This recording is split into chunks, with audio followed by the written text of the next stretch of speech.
views and opinions expressed in this program are those of the participants and do not necessarily reflect the views of BronxNet or the program underwriters.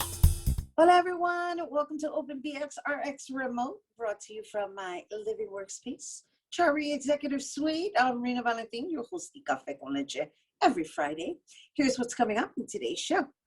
Leading things off, we'll discuss the latest updates regarding the COVID-19 vaccine, including the new eligibility for 16 and older. After that, we'll hear about Global Popups, a platform connecting and supporting small businesses, entrepreneurs, artists, makers, and creatives throughout the world. And we'll speak to ceramic designer Jonathan Castro about his handmade Japanese-inspired pottery sculptures. And later on in the show, Bobby C brings us an up-to-date with the latest headlines in the world of sports. And lastly, this week's Open Artist Spotlight shines on Puerto Rican poet, writer, activist Jani Rose, who will also perform one of her pieces at the end of the show in celebration of National Poetry Month. So sit back y prepárate. All this and more is headed your way, because now we are officially open.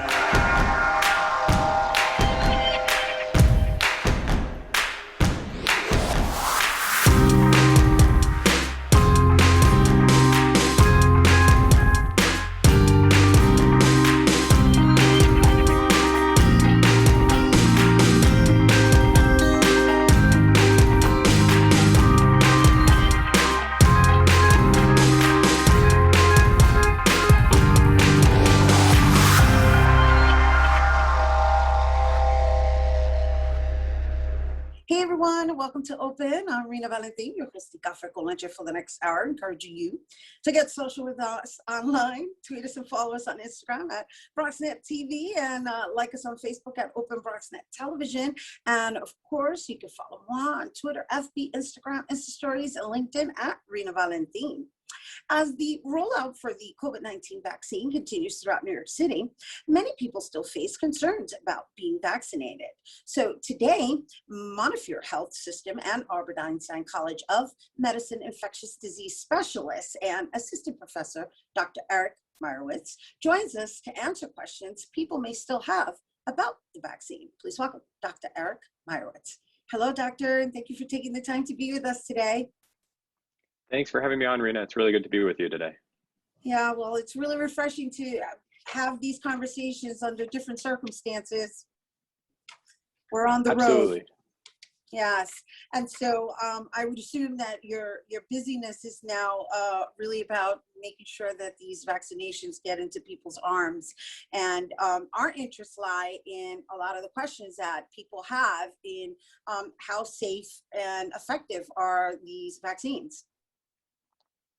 Yeah, it's really been an amazing journey from over the last year, and certainly it's much better to be where we are now than where we were a year ago. And I think you're exactly right. Every day we're working with people to talk to them about vaccines, and I think this is great that you're doing this segment now, because one of the things that I tell all my patients is it's very normal to have questions about the vaccines, and we should do what we can to get the right answers of them.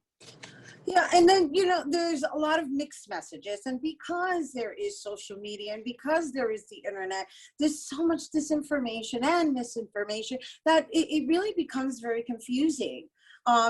This rollout that's occurred, and now that it's actually now available to 16 and above, now that becomes an entirely different question, because now we're talking about a group of individuals who are still growing in their own bodies. So what are the biggest concerns that people are presenting in the way it's being rolled out, right? Because first it was age bracket, I think 60 and above, then 50 and above, then 30 and above, and then it went all the way down to 16. So why is that? Why was that that was a big leap? Right. So the way that they designed the rollout with the COVID vaccines was to try to get them to the people who were at highest risk of dying from COVID first. And so it turns out that the biggest risk factor for having a severe outcome from COVID-19 by far is age. And so that was how they started when they designed this. They wanted to make sure that the people who were at highest risk of dying were going to get it first. And then as we've come, as we've advanced over the last few months, they've been able to expand the criteria. And as you see, most people over 75 have been vaccinated now, and that's why the criteria is coming down. So the reason that it's stopping at 16 is because the current trials, the three trials that led to the authorization, they studied people either 16 and above or 18 and above, depending on the trial. And so that's where this is coming from. So okay, so since we're talking about trials, let's talk about the different vaccinations, right? We have Moderna, we have Pfizer, and there's Johnson & Johnson. Whereas Moderna and Pfizer, you have to do 2 shots versus 1 shot with Johnson & Johnson. So there's this other question of like, okay, well, which is most effective, and how do we, I mean, some locations don't even allow you to decide which one you want. So how is that determined as well?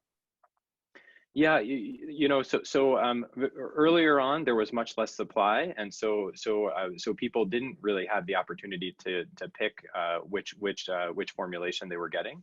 I think, as supply is increasing, it's very likely that when you're signing up, you may be able to find a site that has a specific vaccine. The most important thing, the most important thing that I would take away from all of the trials is that all 3 of the authorized vaccines are 100% effective at preventing death from COVID-19. So death and hospitalization from COVID-19, those are the most important outcomes, because we obviously want to keep people healthy. We want to keep people out of the hospital. We want to keep people from dying from this terrible infection. And so all 3 vaccines do that equally well. What you see in the headlines that you might see reported in newspapers or on TV are slight differences in what was called the efficacy in terms of prevention of all symptomatic infection. So you see differences from the high 70s to the low 90%. And so what that means is that when you compare people who received the vaccine to people who did not receive the vaccine, it was remarkable. In all 3 cases, it was remarkably effective at preventing all symptomatic infection. And what we've learned as the vaccines have rolled out, they're also probably near equally effective at preventing asymptomatic infection. So these small differences in the numbers that you see reported in the trials are probably not clinically meaningful. They're all three of the vaccines are going to keep you out of the hospital. They're going to keep you from getting really sick from COVID, but they're not 100% effective. I see. So that's something we all need to take into consideration, right? So we're not 100% guaranteed. And then there's the question of like, how long does the vaccination even last once it's been injected into your body? That's right. And that, because these have only been, the trials with these were largely started last summer. So we're going to be approaching on 1 year since the first people got these vaccines in the context of a trial. So in terms of very long-term outcomes, we're going to have to wait and see. But there's been some really promising data in the last couple of weeks that has shown that antibody levels seem to persist at very high levels for 6 or 7 months, and many of us think that that's going to be that's going to continue to persist. And so I do think these vaccines are going to have they're going to provide long-term protection. One of the questions that frequently comes up is, are we going to need a booster at some point? And there's just isn't enough information to know now. Right. So we're at that first stage. I get it. And so why do people still have to wear masks if they've been vaccinated? So that's a really great question that a lot of people have. So one important thing is that in the last couple of weeks, the CDC actually changed the guidance so that if you are around a group of all vaccinated people and you're indoors, you actually don't need masks anymore. And that makes a lot of sense because we know that these vaccines are so effective. the rationale for keeping the masks on when you're around unvaccinated people or when you're outside of the house in indoor settings when you're around people who you don't know if they're vaccinated is the rates of COVID-19 circulating in the community are still really, really high. And so the chances that you might be exposed to someone, and even though the vaccines are really, really effective, that low chance that you might have a breakthrough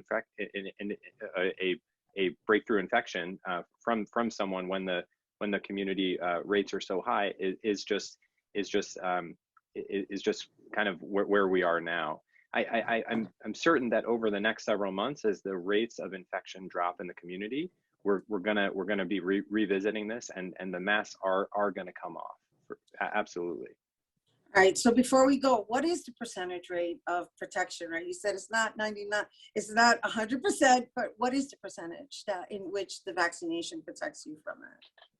Yeah, so the vaccines are essentially 100% effective at keeping people out of the hospital and keeping people from dying from COVID-19. That was shown in the trials, and that's been shown in real world settings as well. In terms of prevention against all symptomatic infection, there is some data in the last couple of weeks from the Pfizer vaccine, some data out of Israel, which has one of the most robust rapid vaccination programs in the world, and they seem to be just like the trials showed, they were about 90% effective in preventing infection. They seem to be about 90% effective at preventing infection in the real world too. They are also showing that if you do get infected, the amount of virus that you carry seems to be much lower than the amount of virus that you would carry if you hadn't been vaccinated. So if you compare people who were vaccinated versus people who were not vaccinated, that's important for a couple of reasons. One is we think that the amount of virus is related to how sick people get. So people who get sicker tend to have higher virus loads. Right. The second thing is, if you have more virus, you're more likely to be able to transmit that and to spread that to someone else. So this suggests that the vaccines are going to help prevent transmission in at least two ways, right? First and most importantly, they are blocking cases. They're blocking, around 90% of all cases. And in that 10% of cases, which again are going to be, they're going to be more of that sort of mild sort of cases, the chance of transmission to other people is going to be much lower because of this lower virus load. Thank you for clearing that up. I think it makes a lot more sense now, at least to me. And thank you for taking the time to share that with our viewers. That was Dr. Eric Meyerowitz, Infectious Disease Specialist and Assistant Professor of Medicine, Montefiore Health System, and then Albert Einstein College of Medicine. Oh my goodness, that was a lot, but hopefully that helps clear up matters for you guys as well. And also, if you're interested in obtaining more information on the vaccine and how you can get it, you can make an appointment for the COVID-19 vaccine by going to covid19.montefiore.org. All right, we have to take a quick break, but when we return, we'll hear about a pop-up event supporting small businesses. Don't go anywhere. Hey everyone, welcome back.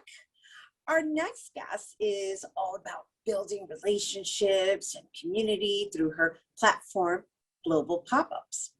Throughout the year, small businesses, entrepreneurs, artists, makers, and creatives have had the opportunity to showcase their brand and connect with other shoppers by providing great resources to the community. And joining us to tell us more, we welcome Global Popups founder, Yanil Maldonado.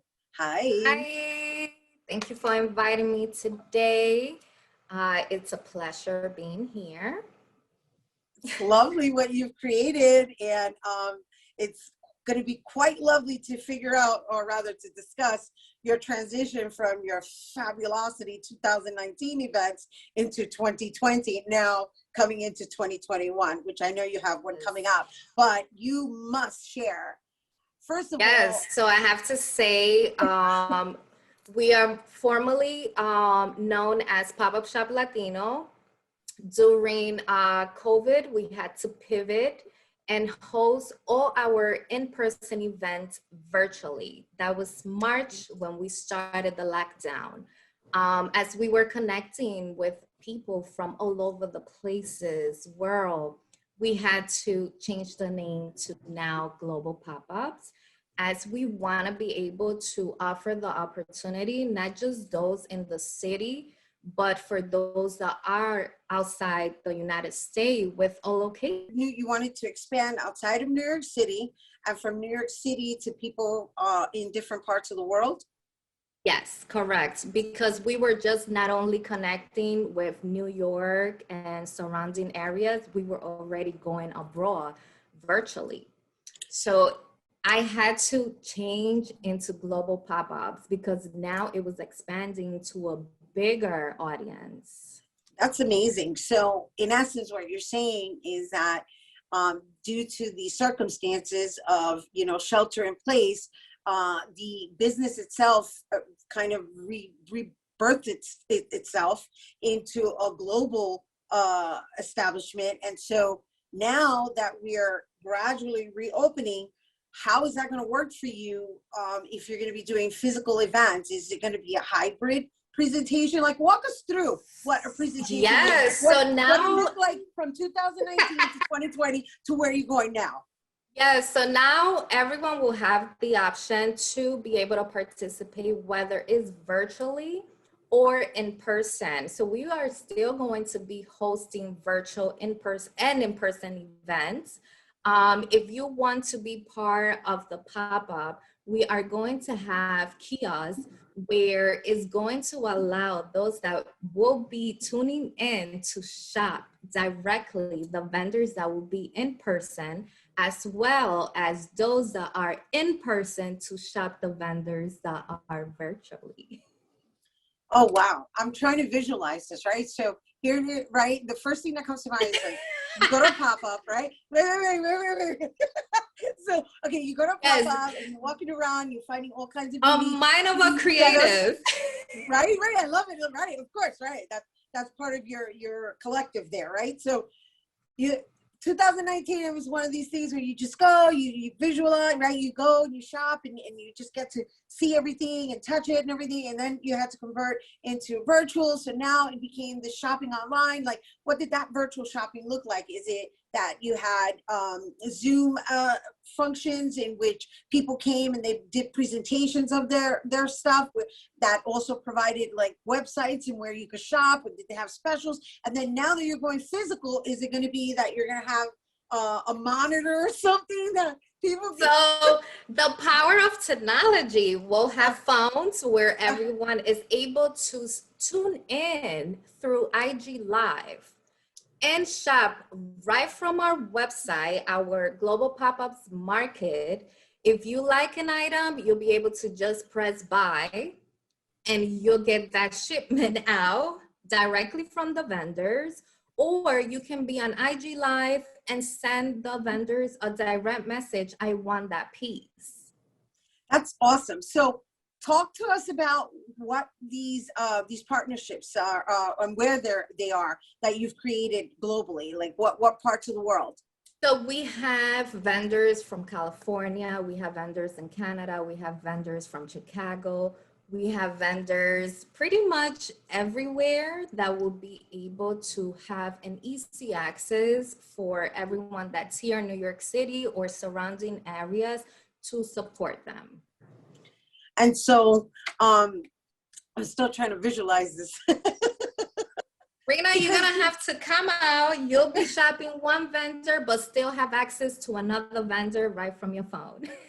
Right, well, because this is the day and age that we're actually stepping into, where we're gonna start operating with this hybrid mentality of not limiting the access to just what's in person, what's in your face, right? So Yes. if you're out at an event and you're in the presence of the physical products, and then you're on your phone looking at other products, like how do you engage that? I guess is really what I'm trying to get to.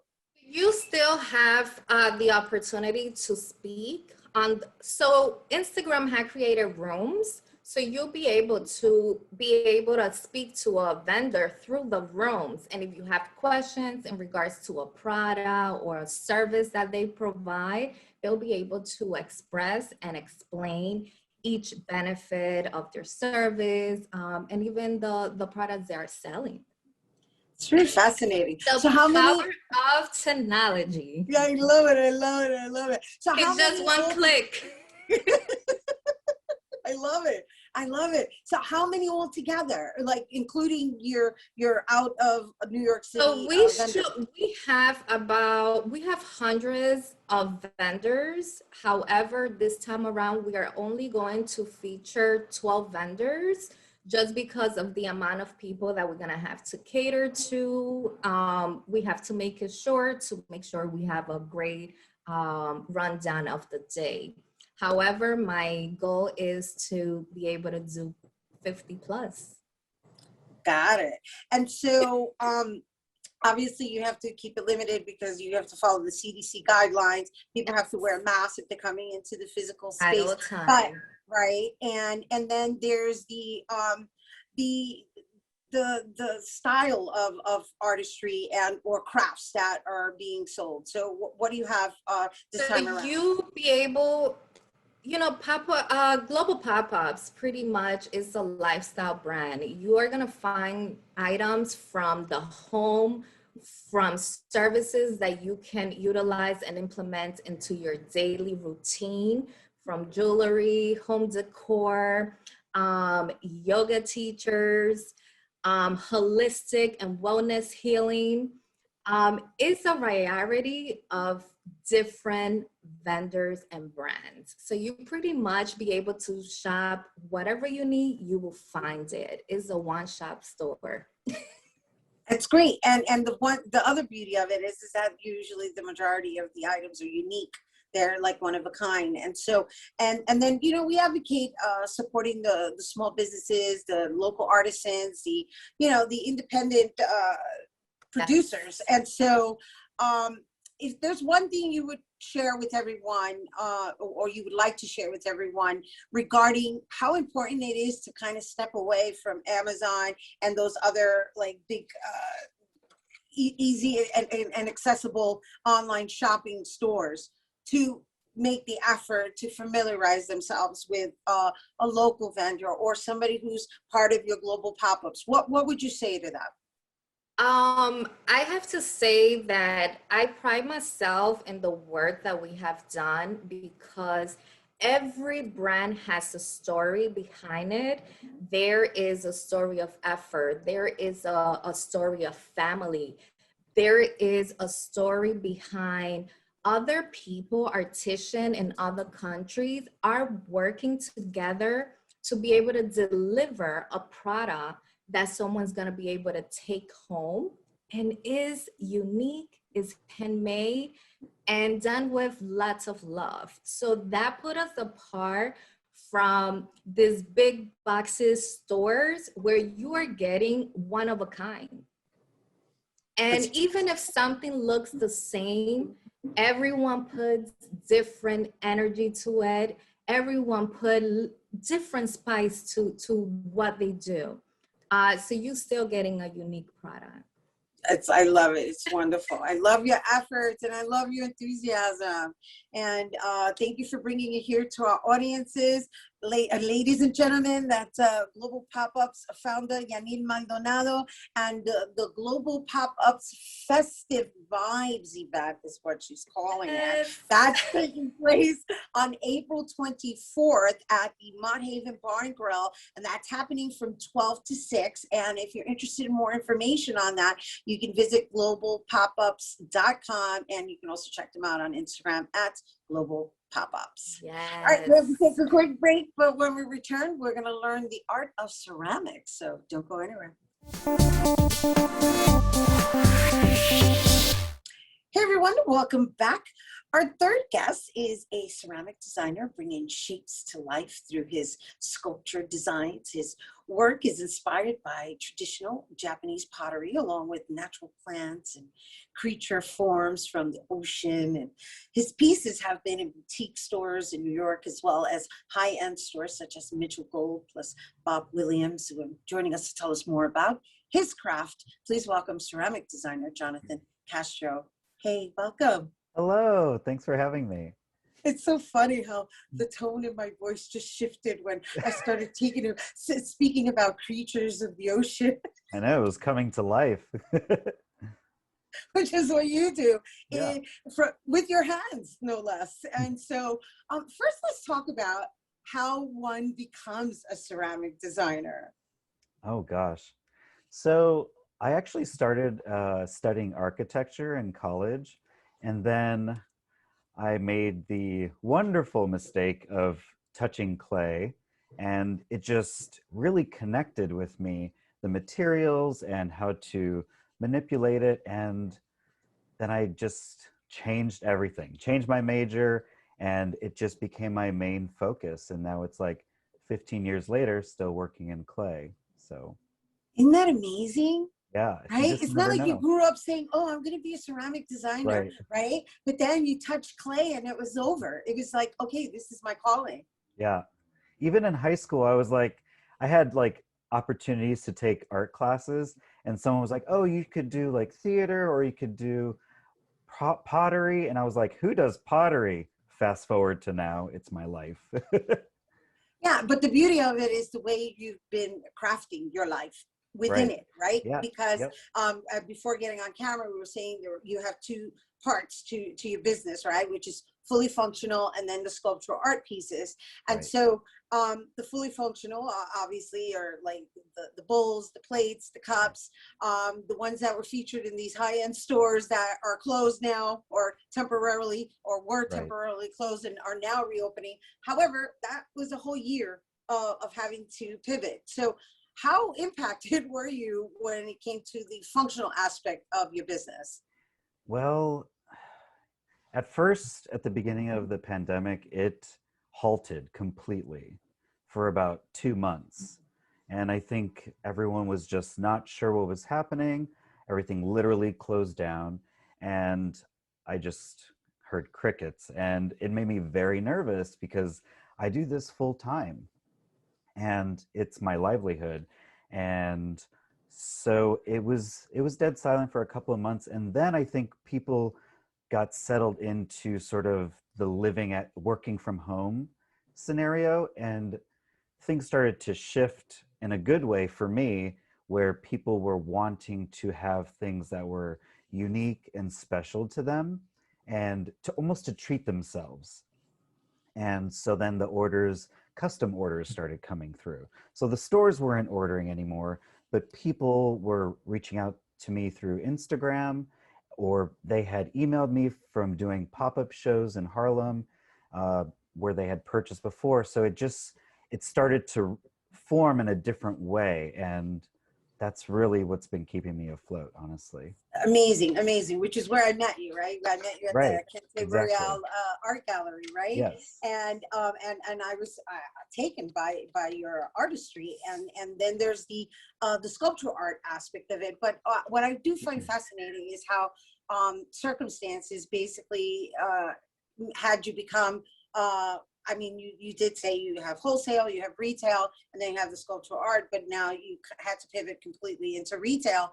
And then Right. you're only one person. So how long does it take you to make something? And like when you're making sets, right? I'm sure you get these orders in advance that allow you the time that you need Right. to craft them in sets. And so now you have people ordering them individually. Like what was that like for you? It was overwhelming in a different way, and overwhelming in a good way. But I really had to like strategize to keep on top, because I typically have about a 3 to 4 week lead time from start to finish, because it's quite a process from the making to like the drying process to the firing process. It takes 2 to 3 weeks to finish a full cycle. And if I'm doing sculptural work, it takes even longer because clay is very temperamental in the process. And so it's fussy. It doesn't like to be rushed, you know, or else it would be like, I'm going to crack on you. So then you have to start over again. So it's all about timing with clay. And people have been very understanding, especially when they know they're getting something handmade. They know that time is going to go into it. So they're patient. So with regards to your art that is inspired by creatures from the water, right, or the ocean, Yeah. like you have this style that pretty much is recognizable. If you see it anywhere, you'll know it's a Jonathan Castro ceramic, right? And so I believe you have one right next to you. Yes, I do. Right, and so I know you make them in forms where they can be hung up on the wall. And is that a vase? Like, what is that? Right. So this one, I'm just going to grab it real quick. So this one is a vase. And so a lot of people love to have, they want something artistic, but they also almost need something functional. So sometimes I'll combine the two. So this vase was thrown on the wheel, and then all of these detailings were added one by one. And so they are inspired by sort of like sea anemone, underwater creatures, and I kind of make them take over sort of a form. But there are pieces that are strictly sculptural that have no function to it. But this is kind of like the best of both worlds. Nice. And so what are some of these sculptural art pieces, and are they displayed anywhere right now? They are, yeah, actually. So as things started to semi-open up, places where I sort of sold through or worked with, they kind of were asking, okay, I think we're ready. So there's a gallery in Flatiron called Maison 10, and they love having my anomaly work. This is called the Anomaly series, because they're like the unknown. So they love to carry a lot of my sculptural work, which is great because you're kind of like, it's very high end. The product that they have there and the art that they carry, it's all like very curated. And so it's great to have a space where I can really showcase my high artistic side. That's wonderful, and we're so grateful to you for taking the time to share it with our viewers. And so if anyone were interested in obtaining your work, right, you've got bowls, you've got plates, you've even got these cute I want to say incense holders or burners. Oh, yeah. And candles. And candles. Yeah. My goodness. So this actually became one of my best sellers, especially during the pandemic, because people were like, I need some aromatherapy. And so my grip cup candle is a soy wax base and has a crackling wood wick. So when you light it, it gives like a light crackle sound. It's just great ambiance and perfect scent. And a lot of people have been needing a lot of, relaxation and aromatherapy. So these have been awesome for this last year, especially. Yeah, and I love that you showed and you referenced it as your grip candle, because a lot of your cups are made that way as well, Right. which is also a trademark of yours. Can we just show it one more time? Sure. So the best part about the candle is it starts as a candle and then it ends as the cup. So since it's a soy wax base, you can clean it out with soap and water and then use it as a drinking cup, and then you have something to drink out of. Nice. And this is inspired by sort of Japanese traditional tea bowls, and I just made it a bit more ergonomic, a little bit more like modern with the colors, and you drink your tea or coffee in it, and it's very cozy. That's beautiful. Thank you. Thank you. Oh my goodness. I mean, we're showing images of your work as we've been conversing, but Cool. I'm glad you had some right there that you could share with us. Yeah. Because I really dig, like, you have little marks that basically identify Jonathan Castro and your Anomaly series.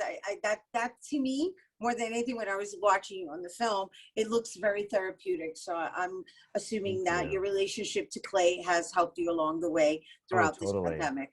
It's amazing that the thing that is my work is also my therapy, if that makes sense. Yeah. I'm very blessed to be able to continue to do it. So, and for the community support, because honestly, if it wasn't for the surrounding community and even the social media community, it would be extra hard for me during these times. So thank you. It's wonderful. It's lovely to get back to basics and recognize, like, you never really worked a day in your life. Yeah. Thanks for bringing here, Jonathan. Yeah, thank you. All right. Once again, you guys, to purchase some of his sculpted artistry, you can visit JonathanCastroDesigns.com. And of course, be sure to follow him on Instagram at Jonathan Castro Designs. All right. Don't go anywhere. Bobby C's Weekly Sports Roundup is coming up next.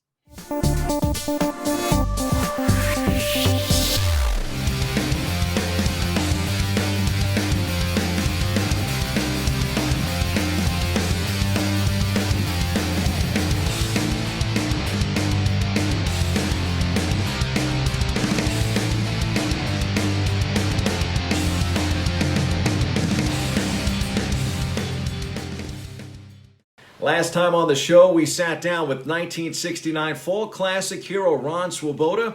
Before we get to part 2 of that interview, we wanted to catch up with both of the 2 teams that he played for here in New York. Here's our latest with the Yankees and our Bronx Bomber report. I thought that we just kept them off balance and made a lot of good pitches. Came in the zone, I think sometimes when they weren't expecting, and got him to chase off of good pitches, back to back. I just think he's in such a good place with his fastball.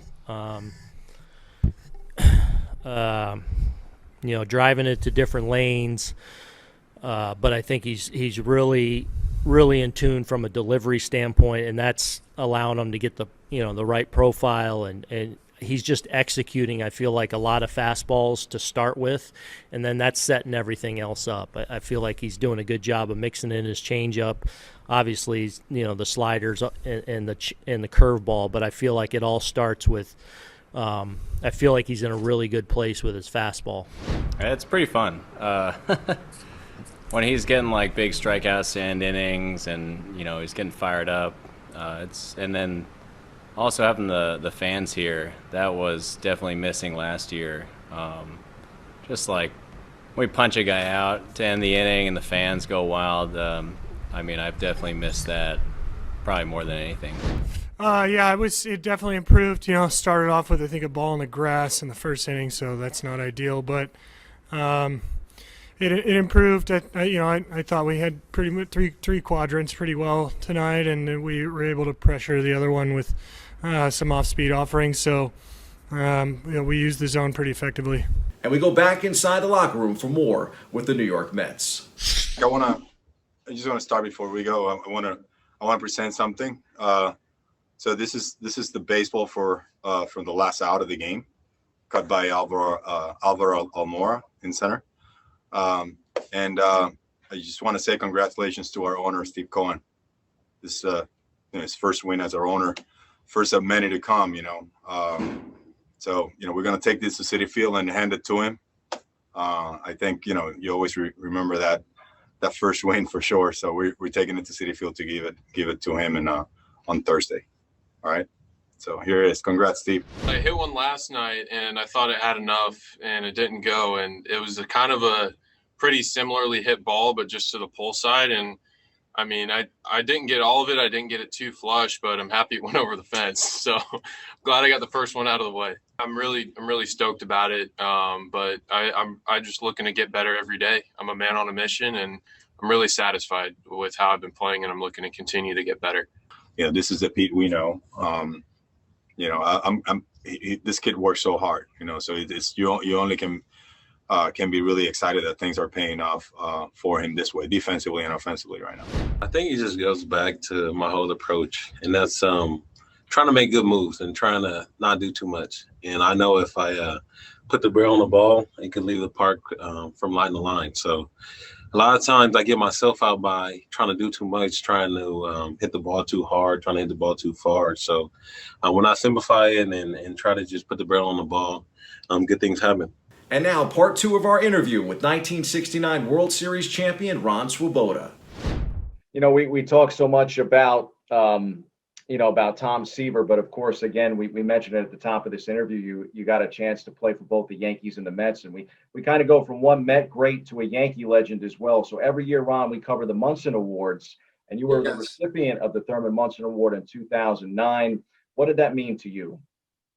You know what? Because I played with Thurman, and when I came over to the Yankees, he and Bobby Mercer and Roy White, they were two or three of the better offensive guys on that team. But Munson was just amazing. There was no catcher like him. I mean, you'd see him flying out there, throwing sidearm from behind the plate, and he did not have the mechanics of a normal catcher.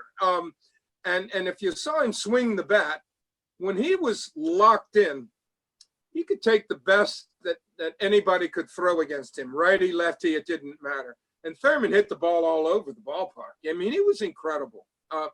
He was an incredible player who left us way too soon. You know, your rookie season was equally impressive. I know we mentioned 1969 because of the catch and because of that big hit in the World Series in Game 5, but in that rookie season in 1965, very special for you. You hit 19 home runs. That was a Met record that stood until Darryl Strawberry ends up hitting 26 in 1983. What was it like to have so much success so early in the major leagues? Yeah, you forget how hard it is. You're young, everything works the way it's supposed to, and all of a sudden you're playing for a guy 72 years old or so. You know, I'm older than Casey was when I played for him as a rookie. And he puts me out there and I bang a couple of home runs. And you're thinking, wow, this game is not that tough. I was wrong. I had the best half season for Casey Stengel of anybody I played for in my entire 9-year career. Best half season. I had 15 home runs at the break. I thought I was going to roll. I thought I was going to roll, but I started feeling something got away from me towards the end of that first half. And there was something in my swing, and we didn't have the kind of hitting coaches then that could analyze, and I couldn't figure it out. So I was never the hitter that I was that first half of my first year. Never. I got a little better. My average went up a little bit, but the power was not quite there the same way. And I didn't feel like I figured it out. I felt like I scuffled, and because that's the kind of player I was. I would scuffle. Ron, my producer Chris Pusateri and I are big movie buffs. I thought this was a really cool factoid about your career. You're 19. So again, we talked about that rookie season. Yes. That 1966 Topps baseball card. The following year had the gold trophy symbol on it after that great rookie campaign. And the 1966 movie Penelope with the great Natalie Wood as the title character opens a pack of 66 Topps baseball cards and sees your rookie card and asks Peter Falk, "Who's Ron Swoboda?" That's probably a good question for us to end the segment with. Who is Ron Swoboda? What would you like fans to remember most about you? He's a very fortunate person. I'm 76. I'll be 77 the end of June.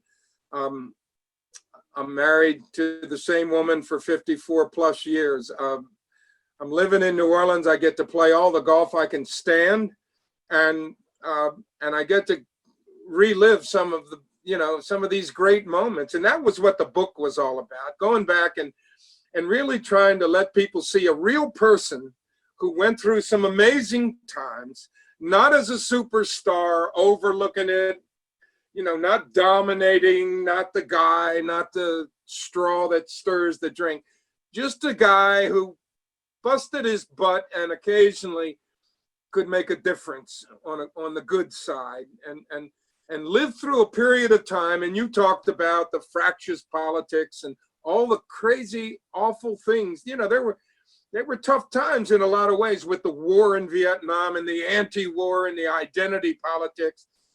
Gay rights and feminism happening around us. we still were not as, we were still not as separated to the extremes politically as we are now. You know, the power in politics now isn't party, it's the extremes. And we need to learn how to handle that. And baseball is one of those things I think people can gather around. You know, COVID-19 became a political issue. And I was like, COVID doesn't care who it kills. How can it become political? But it did. Baseball, I think, can be unpolitical, can be just about, you go out there and play, you show me everything you have today, and we'll take what comes, you know, and I don't care where you are on the political spectrum. Show me your best effort. Baseball can do that, and it can do it over a period of time, and I'm rooting like heck for that to happen this year.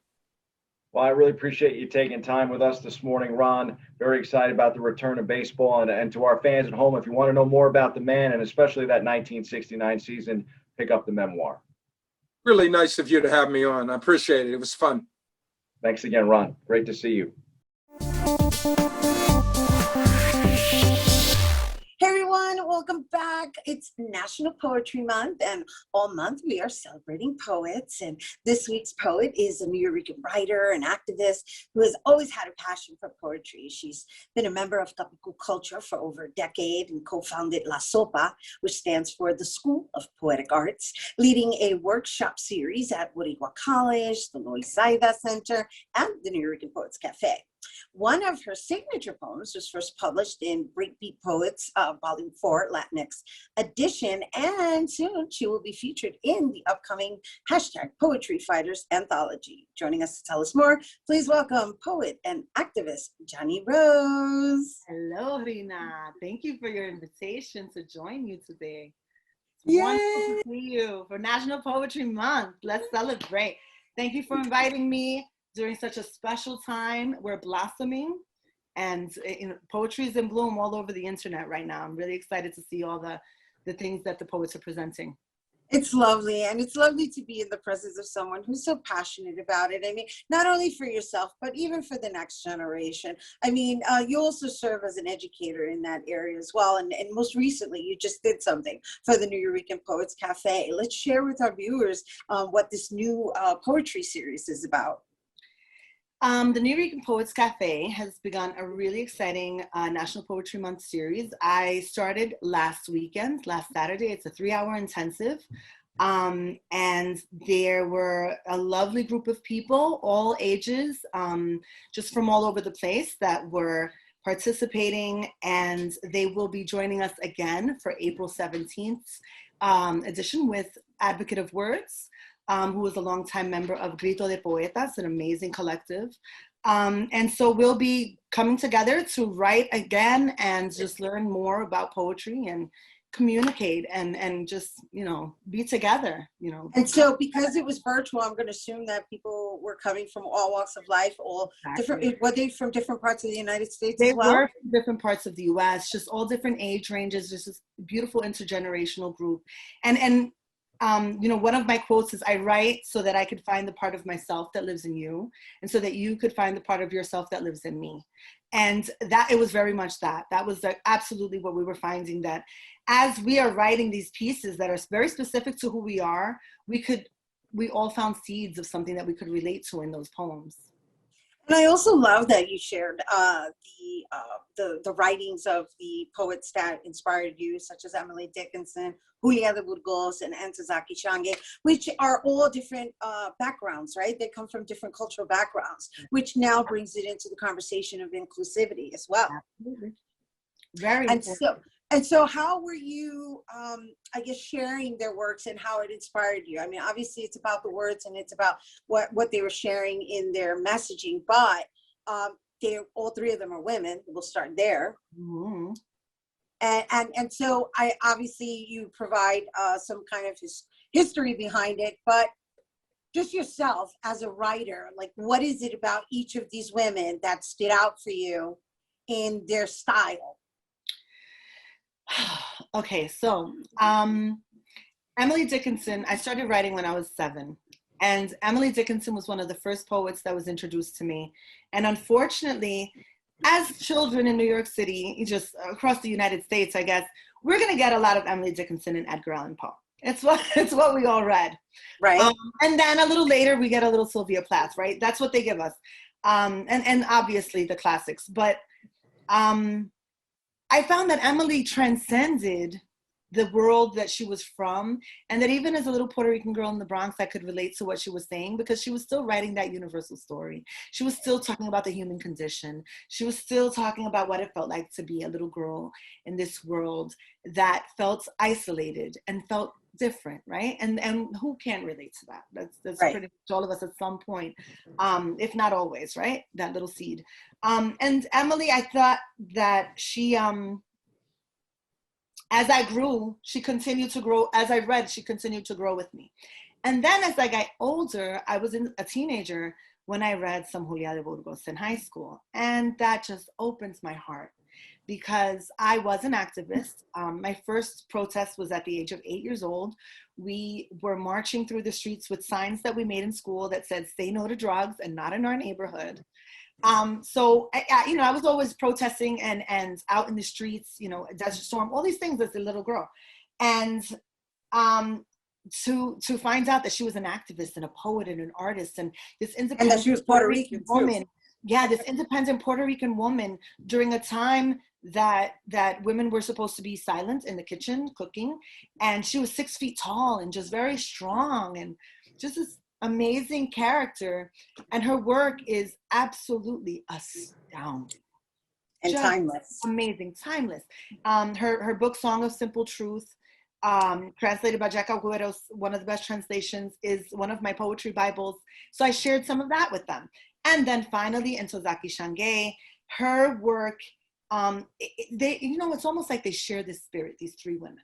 So in Ntozake Shange, being a beautiful Black woman, a strong Black woman, spoke to me, and how her fluidity and her flow and how colorful her words were and how powerful and poignant. And I wish I had known her, but I had the blessing of being able to sit at her feet at the Nuyorican Poets Cafe, to be inspired personally by her presence and spirit. So we shared these poems, and they got into it, and we read some of their work, each of their poems, and then we had a nice presentation by Paula Torre, to really introduce them to Julia, and it was fantastic. And I'm hoping to see more of that on the 17th. What they're gonna do with it, because we kicked it off pretty strong. Yeah, no, it's wonderful. And I love that, we just finished Women's History Month. You incorporated them into National Poetry Month. Yep. And of course, like I mentioned at the top of the segment, you're educating the next generation of poets now. Before we go, these sessions that you offer, are they, is everyone invited? Like, are there different levels in which you have to be at in order to participate? No, one of the things that's such a blessing about these workshops is that you could be someone that just writes your poems in your bedroom at night, hiding, your journal in the shelf, or you could be someone who's profoundly, a prolific writer who's well known, has been writing for 40 years, and still you could get just equally brilliant work. Just a simple little poem. No one has to be a prodigy or anything at this. But to share space and to put your feelings on the page and express yourself, everyone benefits from that. All ages as well. We kept it, PG, so that we could have some youth, join us. And that's wonderful. Intergenerational, across the states. And you know what? We can get more people across the world, honestly, with the Nuyorican. Wonderful. And I'm so excited that you're going to be performing your signature piece. But before we go, we really got to go because they're wrapping us. What's that statement, your phrase, your favorite phrase? Because I just love it, and I think it's a wonderful note to end on. I write to find the part of me that lives in you, and for you to find the part of you that lives in me. Oh, that's it. That's all there is to say. And what else is left to say is you guys can't go anywhere, because when we come back, Jani Rose is going to recite her signature piece, What's in a Name? So don't go anywhere. Hey everyone, welcome back. It is National Poetry Month, and here now to perform her signature piece, What's in a Name? Please welcome Jani Rose. It is the sound of our identity, the auditory virtual self that is spoken into the universe, and when written on the page, it means me. And I was given Iraida. Mi papi me llamó with tears in his eyes and love blooming in his heart.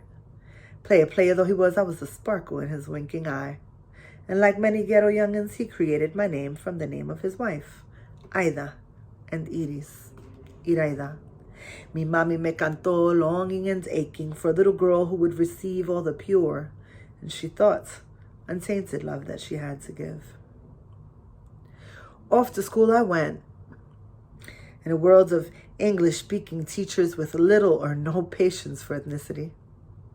It was enough that they had to learn all our names, but to say them correctly, file under not important. And so the name that Papi proudly crowned me with became Iraida. I rate her, I ate her, I hate her, a rider, I ride her. It sounded like paper tearing. It was ugly. It was ordinary. It was me. As I grew, Iraida curled up into a ball and sat in my chest, happily raising her head when she was called. But otherwise, Johnny answered all the questions. Can you say that right? Johnny, they'd ask. Yeah, like Johnny be good, and since I have to remind myself, please do not mess with me. That's not your real name, though. Your real name is Iraida. Well, how do you say that in English? You don't. How do I explain? My name, filled with joyful rainbows and 85-degree sun showers, became a misshapen abstract loop of auditory nonsense. Frustration bubbles up and I ask you not to call me Iraida, but you insist it's my proper name and you will refer to me as such. That is not my name. You will not rename me. I will not shout Toby. It is my name. Historically, it has been our pride. It spoke of our family. It sang of our culture. And by the time I was 9, I wanted a new identity. I wanted to be Melinda or Linda or Barbie. There were no toothbrushes, keychains, bicycle plates, or t-shirts with my name. And that lady on Romper Room never, ever, ever said happy birthday to me. Determined to change it at 18 legally, but needing a quick fix, Nina and then Johnny became my alter egos. I even had a girl in Puerto Rico writing pen pal letters to a Brenda. At 18, I would be reborn. The possibilities were endless. And then Papi died. At 40 years old, he died, succumbing to poison from another time, another place. There's an entirely different poem about militaries and Agent Orange and Vieques right here. Cancer crept up on us just when I thought I would get to know him. And by the time it was time to change my name, I couldn't, because it was all he had ever given me. But one day, someone said it right, and in my mind, in my heart, it just sounded right, and I fell in love. In my name, the coquille chants and the flamboyant leans, depositing petals onto the veranda, sprinkling the ground around Tia's rocking chair where it smells of flowers and a cafecito. If you say it right, turquoise ocean sparkling in the sun like liquid antique glass bathe your tongue. It is mine. Very few have it. It is special. And though people see fair skin and eyes, there is no doubt that Iraida Janina Perez de Rosado es Boricua. If you say it right, it is a balm to my spirit, a gift to my soul. Iraidita. Papi me llamó y mami me cantó. Y es mi nombre. Oh, I'm so touched. I hope you guys are touched. Yes. For more on Jani Rose, you can follow her on Instagram at Jani_Rose_poet. Happy National Poetry Month. All right, that is our show today, mi gente. Thanks to all our guests for coming through, and to you, our viewers, for tuning in. If you missed any part of the show, you can check out the recablecast tonight and 24 hours a day at BronxNet.tv. I'm Rhina Valentin, and from all of us here at Open, may the universe provide paz, prosperity, y amor.